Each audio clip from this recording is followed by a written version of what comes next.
नमस्कार, बहुत बहुत स्वागत है मध्य प्रदेश छत्तीसगढ़ के हमारे इस खास बुलेटिन में। मैं हूं आपके साथ दिव्या सिंह। खबरों की शुरुआत करेंगे, लेकिन उससे पहले नजर इस वक्त की सुर्खियों पर।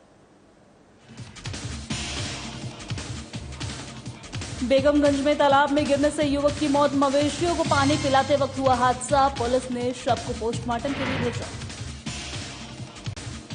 कोंडागांव में इलेक्ट्रॉनिक की दुकान में लगी भीषण आग। आग से चारों तरफ मची अफरा तफरी। फायर ब्रिगेड ने आग पर पाया काबू। बिलासपुर में बार संचालकों ने एसपी को जारी किया पत्र। कहा 21 साल से कम उम्र के लोगों को ना दी जाए शराब, नहीं तो होगी कार्रवाई। जगदलपुर में माओवादी ने किया आत्मसमर्पण। पुनर्वास नीति से हुआ प्रभावित। 20 साल से आतंकी गतिविधियों में था शामिल।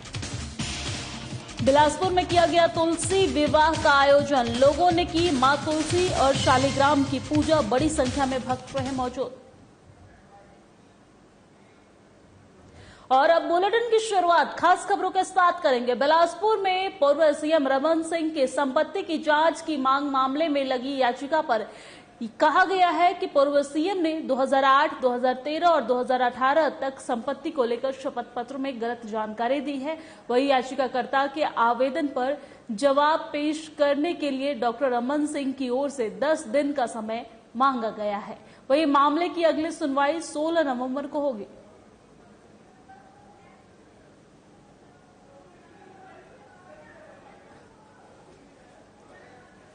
बिलासपुर की खबर आपको बता रहे हैं, जहां 16 नवंबर को मामले की अगली सुनवाई होने की तारीख तय की गई है। संपत्ति की जांच वाली याचिका पर सुनवाई होगी। अगली सुनवाई जो है वो 16 नवंबर को होने की तारीख तय की गई है। पूर्व सीएम ने संपत्ति को लेकर गलत जानकारी दी है और इस पूरे मामले पर संपत्ति की जांच वाली याचिका पर सुनवाई हुई है और अगली तारीख जो है वो निर्धारित की गई है। वो 16 नवंबर की अगली तारीख निर्धारित की गई है जिसपे जांच होगी। आपको बता दें कि बिलासपुर में पूर्व सीएम रमन सिंह की संपत्ति की जांच के मामले में लगी याचिका पर कहा गया है कि पूर्व सीएम ने 2008, 2013 और 2018 तक संपत्ति को लेकर शपथ पत्र में गलत जानकारी दी है। वही याचिकाकर्ताओं ने आवेदन पर जवाब पेश करने के लिए डॉक्टर रमन सिंह की ओर से 10 दिन का समय मांगा है।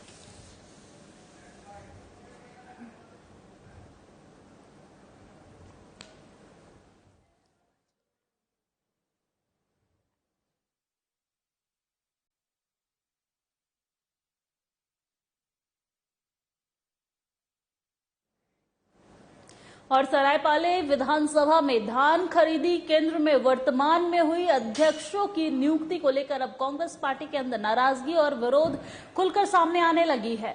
वहीं पार्टी के कई वरिष्ठ नेता, कार्यकर्ता और कई पदाधिकारी धान खरीदी केंद्र में हुई नियुक्ति और इसके पूर्व में हुई नियुक्ति पर सवाल खड़े करते हुए अपनी नाराजगी जाहिर कर रहे हैं।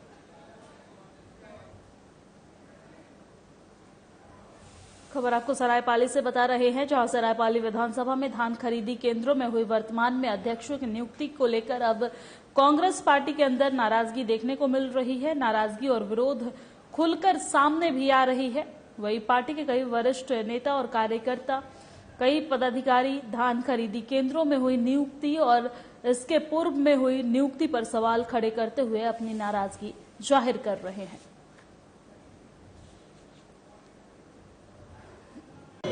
इसमें मेरा यही कहना है कि जब कभी भी पार्टी संगठन से हट के विधायक का चयन किया जाता है, प्रत्याशी का चयन किया जाता है, इसका दुष्परिणाम है कि आज हम भोग रहे हैं। यदि पार्टी संगठन से प्रत्याशी चुना जाता तो वह व्यक्ति संगठन को समझता और कार्यकर्ताओं की पीड़ा को समझता और आज हमें ये दुख देखना नहीं पड़ता।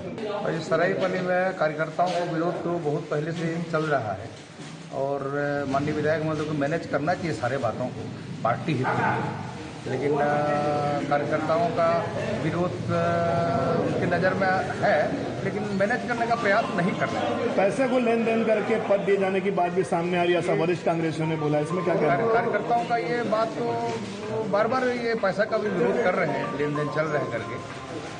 तो आपको क्या लगता है कि पैसा लेकर पद बांटा जा रहा है?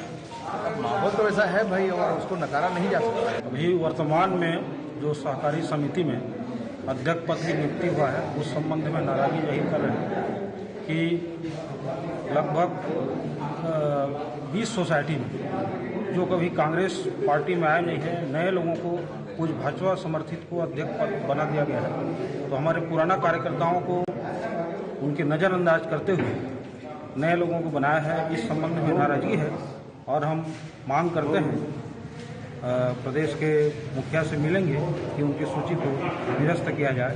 देखिए, निश्चित तौर पे कार्यकर्ताओं की नाराजगी हम तक पहुंची है और उनकी शिकायतों और नाराजगी पे हम लोग जांच करा रहे हैं और बिल्कुल ये सुनिश्चित किया जाएगा कि कहीं पर अगर भूलवश कोई त्रुटि हुई है या कोई गलत सोसाइटी में नियुक्ति हुई है तो उसको संज्ञान लेते हुए हम निश्चित तौर पे ऊपर तक बात पहुंचाएंगे और कोशिश करेंगे कि जो गलतियां हुई हैं उसको जल्द से जल्द सुधारा जाए। और मुंगेली में सीएम भूपेश बघेल के मंशा अनुरूप कलेक्टर के निर्देश पर जिले में आवागमन को सही बनाए रखने के लिए नवीन सड़कों का निर्माण, रिपेयरिंग और नवीनीकरण कार्यों में तेजी किया जा रहा है। वहीं कलेक्टर ने कई क्षेत्रों का दौरा कर सड़क निर्माण कार्यों का जायजा लिया है और रिपेयरिंग कार्य में उपयोग होने वाले डामर युक्त सामग्री के तापमान का डिजिटल थर्मामीटर से परीक्षण किया है। साथ ही उन्होंने सड़कों के गड्ढे को भरने के निर्देश भी दिए हैं। मुंगेली की खबर आपको बता रहे हैं, जहां सामग्रियों की गुणवत्ता का परीक्षण किया जा रहा है। तस्वीर टीवी स्क्रीन पर देख सकते हैं। मुंगेली की ये तस्वीर आपको दिखा रहे हैं, जहां कलेक्टर ने सड़कों के निर्माण का दौरा किया है और इस दौरान जो सामग्री सड़क निर्माण में इस्तेमाल की जाएगी उसका परीक्षण करते, जांच करते, गुणवत्ता की जांच करते नजर आ रहे हैं। तस्वीर देख सकते हैं कि किस तरीके से कलेक्टर सड़क निर्माण वाले स्थान पर पहुंचकर जो सामान रखा है, निर्माण का जो सामान रखा है उसकी गुणवत्ता की जांच करते नजर आ रहे हैं। सीएम भूपेश बघेल के मंशानुरूप कलेक्टर के निर्देश पर जिले में आवागमन को सही बनाए रखने के लिए नए सड़कों का निर्माण किया जा रहा है और रिपेयरिंग भी किया जा रहा है और इस निर्माण कार्य में तेजी लाने के साथ साथ कलेक्टर जो है वो क्षेत्र के कई जगहों में जाकर खुद सड़क निर्माण का जायजा लेते नजर आ रहे हैं। जो सामग्रियां इस्तेमाल की जाएगी उसके गुणवत्ता का परीक्षण करते नजर आ रहे हैं।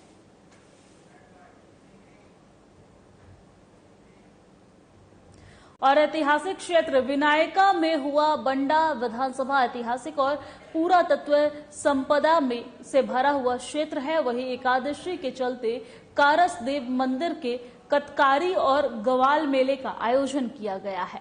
वहीं इस मेले में क्षत्रिय जनप्रतिनिधि और आसपास के ग्रामीण क्षेत्र के नागरिक पहुंचे हैं और मेले में पहुंचकर पूजा अर्चना की है। वह इस मौके पर सरपंच प्रतिनिधि अमित तिवारी ने बताया है कि लगभग 99 सालों से ग्राम विनायका में मेले का आयोजन किया जा रहा है।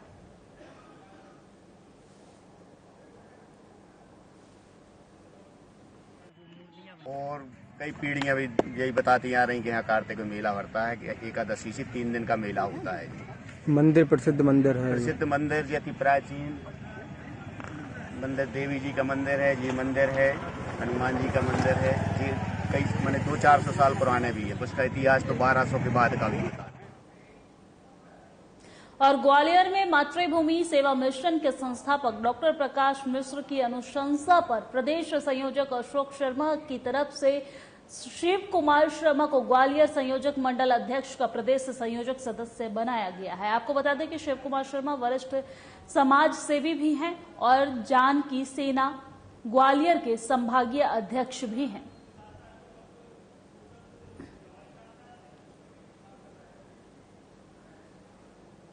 ग्वालियर की खबर आपको बता रहे हैं, जहां पर सेवा मिशन के अध्यक्ष शिव कुमार शर्मा को बनाया गया है। ग्वालियर में मातृभूमि सेवा मिशन के संस्थापक डॉक्टर प्रकाश मिश्र की अनुशंसा पर प्रदेश संयोजक अशोक शर्मा की तरफ से शिव कुमार शर्मा को ग्वालियर संयोजक मंडल अध्यक्ष का प्रदेश संयोजक सदस्य बनाया गया है। आपको बता दें कि शिव कुमार शर्मा वरिष्ठ समाज सेवी भी हैं और जानकी सेना ग्वालियर के संभागीय अध्यक्ष भी हैं।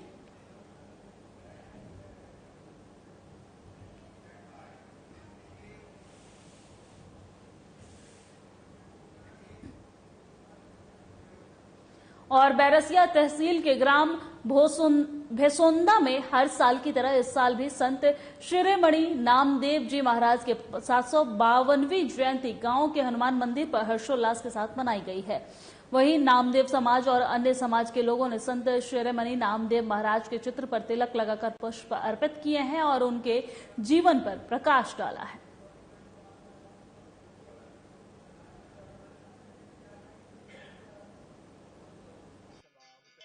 नामदेव जी की 752वीं जयंती मनाने के लिए यहाँ उपस्थित हुए हैं।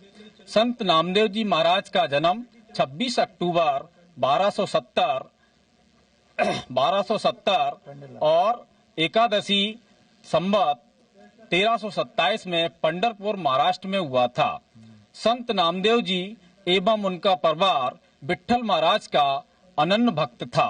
उन्होंने अपनी भक्ति से संत नामदेव जी ने अपनी भक्ति से ईश्वर को अनेकों बार इसके लिए विवश किया है कि उन्होंने साक्षात यहाँ दर्शन दिए हैं और अपनी भक्ति और कर्म से हमारे नामदेव समाज के केवल बैरसिया या भोपाल तहसील के ही नहीं संपूर्ण भारत वर्ण विश्व में अपनी विजय पताका और भक्ति का परिचय दिया हुआ है।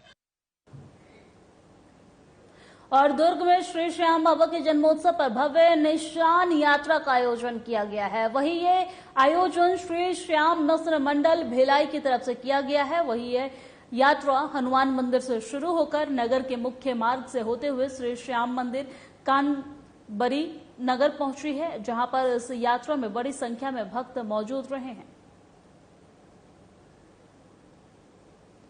खबर आपको दुर्ग से बता रहे हैं, जहां पर भक्तों के द्वारा भव्य यात्रा निकाली गई है। श्याम बाबा के जन्मोत्सव के अवसर पर, खाटू श्याम के जन्मोत्सव के अवसर पर ये भव्य यात्रा निकाली गई है।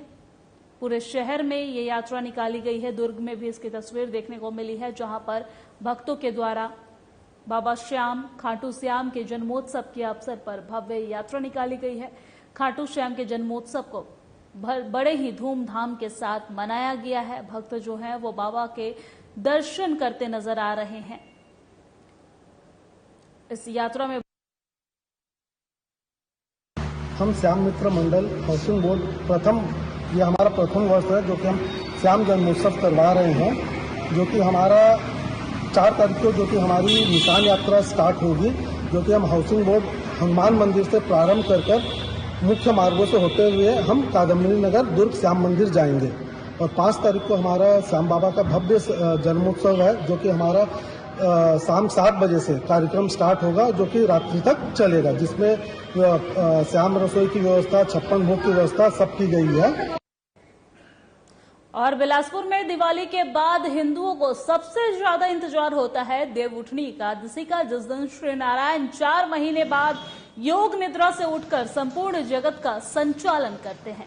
वह इस अवसर पर जिसमें तुलसी विवाह मनाया जाता है, जिसमें मां तुलसी और भगवान शालिग्राम का विवाह किया जाता है। कल देवउठनी का पर्व बड़े ही धूमधाम के साथ पूरे देश भर में मनाया गया है और इस दौरान माता तुलसी और शालिग्राम का विवाह भी रचा गया है। बिलासपुर की तस्वीर आपको दिखा रहे हैं। बिलासपुर में भी माता तुलसी और शालिग्राम के विवाह की तस्वीर आपको दिखा रहे हैं। गन्ने का मंडप बनाकर माता तुलसी और शालिग्राम का विवाह हुआ है। इस कार्यक्रम में लोग बढ़ चढ़कर हिस्सा लिए हैं। इस पूजन समारोह में लोग बढ़ चढ़कर हिस्सा लेते नजर आए हैं। जिले भर में इसकी धूम देखने को मिल रही है। बिलासपुर की तस्वीर दिखा रहे हैं, जहां पर महिलाएं जो हैं वो खासकर उत्साहित नजर आ रही हैं। बड़े ही धूमधाम के साथ महिला तुलसी विवाह को मनाती नजर आ रही है।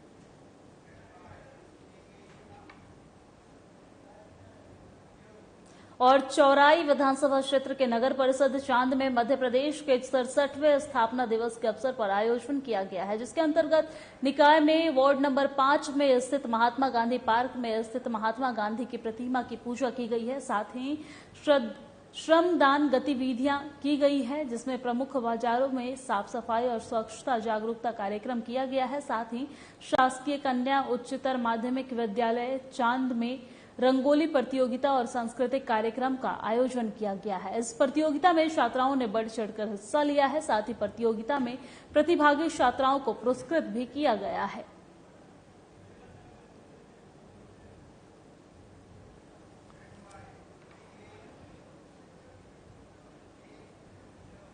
और बेगमगंज के सुल्तानगंज थाना क्षेत्र अंतर्गत गांव पापड़ा में एक किसान का बेटा तालाब में गिर गया है, जिसमें उसकी मौत हो गई है। जानकारी के मुताबिक युवक मवेशियों को पानी पिला रहा था और उसी वक्त उसका पैर फिसल गया है, जिससे तालाब में गिरने के बाद उसकी मौत हो गई है।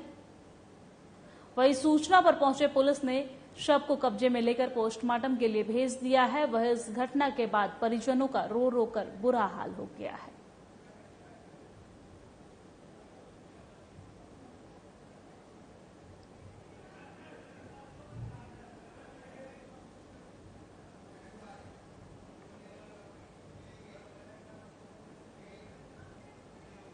और जगदलपुर के थाना परपा क्षेत्र के अंतर्गत लूट की झूठी रिपोर्ट दर्ज कराने वाले आरोपी पर कार्रवाई करने में पुलिस को सफलता हाथ लगी है। दरअसल 30 अक्टूबर को आरोपी जोगा नाम ने रिपोर्ट दर्ज करवाया था कि जिसमें उसने कहा था कि कंपनी के कलेक्शन का पैसा तोकापाल से जगदलपुर लेकर आ रहा था। तभी बीच रास्ते में बाइक सवारों ने उससे वो पैसा लूट लिया है। वहीं जब पुलिस ने छानबीन की तो ये सारा मामला झूठा निकला है, जबकि ये मामला ये था कि आरोपी ने वो सारे पैसे खुद इस्तेमाल कर लिए थे। फिलहाल अब आरोपी पुलिस के गिरफ्त में है। प्रारंभिक जानकारी प्रार्थी ने दी थी। उनका कहना यह था कि वो एक ई-कॉम कुरियर कंपनी है जिसमें सुपरवाइजर का काम करते हैं, ब्रांच ऑफिस तोकापाल के सुपरवाइजर हैं। और शाम को जब वो पैसा कलेक्ट करके वापस जगदलपुर में जमा करने के लिए जा रहे थे शाम को 6:30 बजे, उस दौरान तोकापाल से केशलूर के बीच में 2 बाइक में 4 अज्ञात आरोपियों द्वारा उनके बैग में रखी हुई 1,69,000 रुपए की राशि को लूट लिया गया। जो इनका प्रार्थी का जो शुरू का वर्जन था, बाद में भी उनसे पूछताछ हुई आगामी दिनों में भी, उसमें प्लस शहर के जो आउटर पॉइंट्स हैं वहां के सीसीटीवी कैमरा, विशेषकर तोकापाल और केशलूर के, उन सब में भी बारीकी से उसको अध्ययन किया गया कि किन बाइक में कौन व्यक्ति वहां पे उपस्थित थे उस दौरान। सारी चीज को समावेश करके, तकनीकी साक्ष्यों का समावेश करके इस निष्कर्ष पर पहुंचे कि प्रार्थी बहुत ज्यादा संदेहास्पद और संलिप्तता उसकी दिख रही है। जब प्रार्थी को मनोवैज्ञानिक तौर पर कन्फ्रंट किया गया सारी जानकारियों के साथ में, प्रार्थी ने स्वीकार किया कि जो 1,69,000 रुपए की लूट की घटना उन्होंने बताई है, उसका वृत्तांत लूट ना होके उन्होंने स्वयं अपने उपयोग में उस राशि को लेकर अलग किया है और उसको एक लूट की घटना होना उन्होंने चित्रित किया है। और जगदलपुर में पुलिस और सीआरपीएफ के मार्गदर्शन में जिले में नक्सल विरोधी अभियान संचालित किया जा रहा है। साथ ही समाज के मुख्य धारा से भटके हुए लोगों को जोड़ने के लिए यह अभियान चलाया जा रहा है, जिसमें पुनर्वास नीति और कल्याणकारी योजनाओं से प्रभावित होकर पिछले 2 दशक से सक्रिय माओवादी पांडु ने पुलिस अधीक्षक जितेंद्र सिंह मीणा और सीआरपीएफ नरेंद्र कुमार सिंह के सामने अपनी आत्मसमर्पण कर दी है। आपको बता दें कि यह शख्स करीब 20 साल से आतंकी गतिविधियों में संलिप्त था।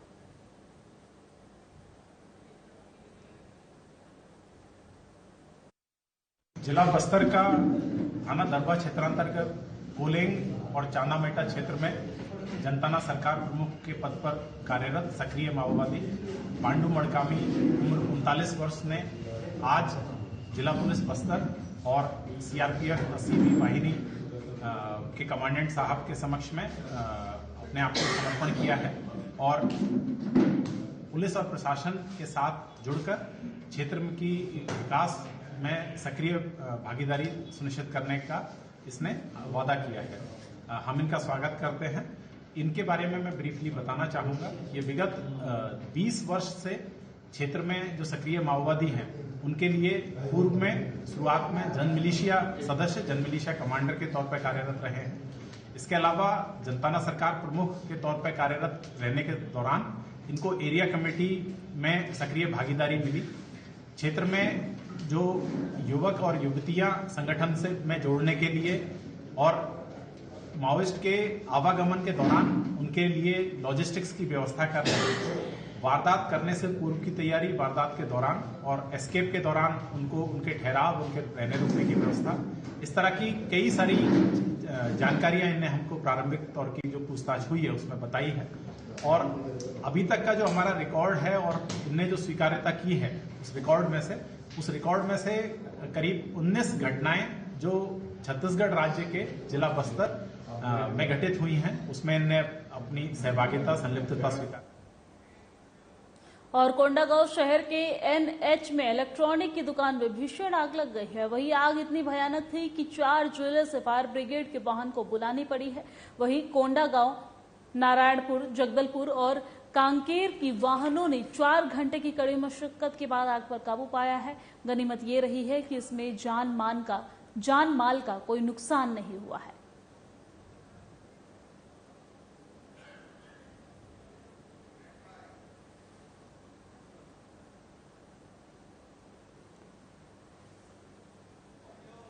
में नेशनल हाईवे 30 पे स्थित सत्येंद्र इलेक्ट्रॉनिक्स दुकान में आग लगी हुई है।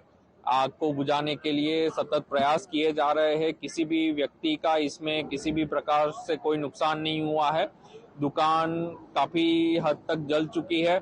आग बुझाने के लिए कोंडागांव फायर ब्रिगेड के साथ साथ नारायणपुर फायर ब्रिगेड की गाड़ी और जगदलपुर फायर ब्रिगेड की गाड़ी भी मौके पे पहुंच चुकी है और पुलिस प्रशासन पूरा साथ में मिलकर प्रयास कर रहे हैं। किसी भी व्यक्ति को किसी भी प्रकार का अभी नुकसान नहीं हुआ है और जल्द से जल्द आग पे काबू पा लिया जाएगा। नगर पालिका नागपुर के सीएम को इन्फॉर्म करके वहाँ का नगर सेना के माध्यम से वहाँ का फायर ब्रिगेड को बुलाया गया। इस बीच मेरे 5 टैंकर और एक बड़े ट्रक द्वारा कंटिन्यू पानी की सप्लाई किया जा रहा था और क्योंकि 2 पंप से पानी भर रहे थे और फायर ब्रिगेड की पानी वहीं से भरी जा रही थी, इससे थोड़ी विलम्ब हुई लेकिन पहुंच गए थे समय। नगर पालिका की फायर ब्रिगेड के बाहर क्या हुआ?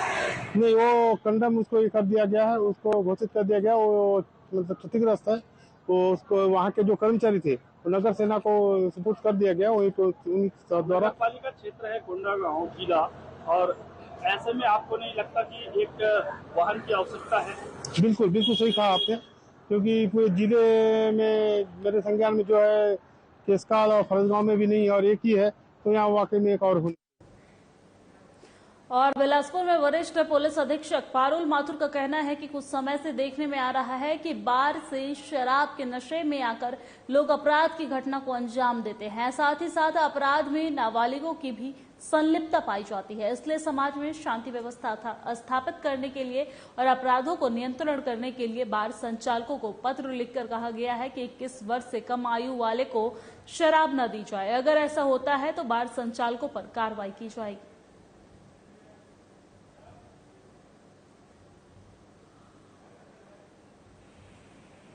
बिलासपुर की एसएसपी मैडम के द्वारा समस्त बार संचालकों को नोटिस दिया गया था, जिस पर आबकारी अधिनियम के तहत नाबालिगों के प्रवेश पर प्रतिबंध लगाने एवं निर्धारित समय में बार को बंद करने का हेतु आदेशित किया गया था, जिसके तहत हमने कल रात में बिलासपुर शहर के सभी थाना प्रभारी और वरिष्ठ अधिकारियों द्वारा सभी बार विकसित किया गया और सभी बार निर्धारित समय में बंद पाए गए और ये कार्रवाई लगातार आगे की जाएगी।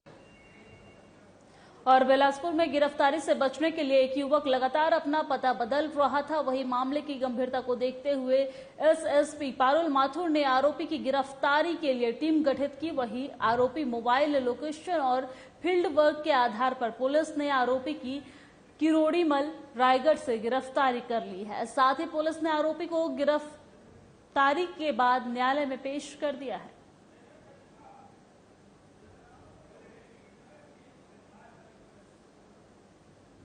दुर्गा क्षेत्र अंतर्गत प्रार्थी रामनवमी द्वारा रिपोर्ट दर्ज कराया गया था कि आरोपी दयानंद द्वारा जमीन बिक्री के नाम पे उसे नगद राशि दी गई थी और जमीन को बिक्री करने का फरार हो गया था। इस पर थाना तोरबा में 420 का अपराध पंजीबद्ध कर रजिस्टर लिए गए थे और अभी लगातार पताखोर की जा रही थी और आरोपी पुलिस के घर से इधर उधर भाग रहा था, जिसको गिरफ्तार किया गया, माननीय न्यायालय पेश किया गया।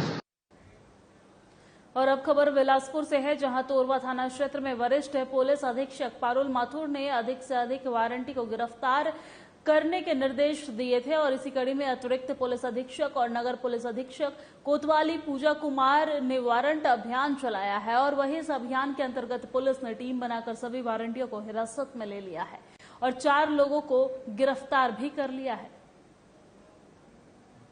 बिलासपुर जिले में स्थायी वारंट और मिलदारी वारंट की तामीली का अभियान चलाया जा रहा है, जिसके अंतर्गत में आज तोरवा थाना क्षेत्र में 4 स्थायी वारंट और 12 मिलदारी वारंट, कुल 16 वारंटों की तामीली की गई। और बिलासपुर में एंटी करप्शन ब्यूरो की टीम ने सीसीएफ ऑफिस के उड़नदस्ता टीम के बनपाल गाजेंद्र गौतम को 50,000 रुपए रिश्वत लेते रंगे हाथों गिरफ्तार कर लिया है। आपको बता दें कि बनपाल ने आरा मिल लाइसेंस नवीनीकरण के लिए कारोबारियों से 50,000 रुपए की डिमांड की थी। वही रिश्वत की रकम लेते वक्त एसीबी की टीम ने रिश्वतखोर वनपाल को दबोच लिया है। जानकारी के मुताबिक आरोपी वनपाल के खिलाफ भ्रष्टाचार निवारण अधिनियम के तहत केस दर्ज कर कार्रवाई की जा रही है।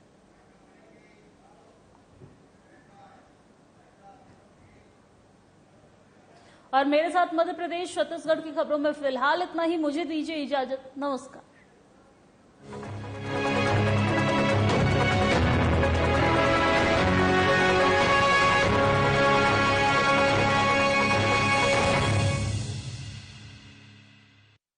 एक्शन टेसा का HDHMR बोर्ड चाहिए। वो हरे बोर्ड निकाल दे भाई।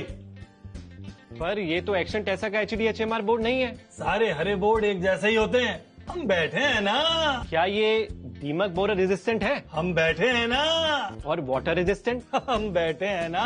दे दो। किसी भी हरे बोर्ड को HDHMR समझकर घर लाओगे तो पछताओगे, क्योंकि सिर्फ एक्शन टेसा का HDHMR बोर्ड ही है वाटर, टर्माइट और बोरर रेजिस्टेंट। अगर आप पत्रकार